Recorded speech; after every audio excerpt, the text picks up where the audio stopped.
నమస్తే, నేను మీ శంకర్.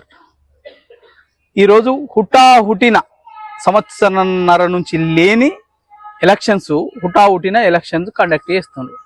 3 రోజులలో నామినేషన్స్, 11 తారీఖు నాడు ఎలక్షన్, 13 తారీఖు నాడు రిజల్ట్. ఎవరి కోసం, ఎందుకోసం ఈ ఎలక్షన్? అయినా ఈ 2 ఏళ్లుగా మీ ప్రభుత్వం వచ్చి ఏం పొడిచిండ్రని మీరు ఎలా ఎన్నికలు నిర్వహిస్తున్నారు? ఒక్కటే ఒక ఉదాహరణ చెప్తా నేను. సాదా బైనామాలని గత ప్రభుత్వంలో తీసుకున్నారు. ఈ ప్రభుత్వం కోర్టు కేసులో సవరణ చేసి సాదా బైనామాల క్లియరెన్స్ ఇస్తామన్నారు. కానీ మున్సిపాలిటీలో ఏరట. మున్సిపాలిటీ ఒకటి రైతు ఆడట. మున్సిపాలిటీలలో కమర్షియల్ ల్యాండ్ ఎక్కువ ఉంది కాబట్టి రైతు పోయి యజమానిని మాట్లాడుకొని వచ్చి రిజిస్ట్రేషన్ చేసుకోవాలంట. భూమి మారిందా?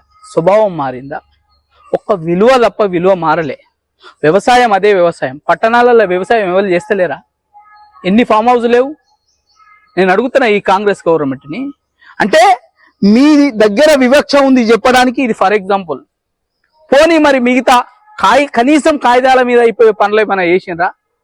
చేయలేదు. రిక్త హస్తాలు ఇవ్వాల. 6 అబ్బరంగా, అంబురంగా, సంబరంగా 6 పథకాలు పెట్టిండ్రు. ముష్టి 6 పథకాలు పెట్టిండ్రు. అవే బతుకు గడించడానికి ఉపయోగపడతాయా? అవే ఒక వ్యక్తి స్వశక్తిగా మారాలి. ఒక వ్యక్తి తన కాళ్ళ మీద తను నిలబడాలి. ఒక వ్యక్తి కొనుగోలుదారు శక్తి కావాలి. మరి అట్లాంటి నిర్ణయాలు ఉండాలి. కానీ ఇవన్నీ పనికిరాని నిర్ణయాలు ఎందుకు ఈ ప్రభుత్వానికి?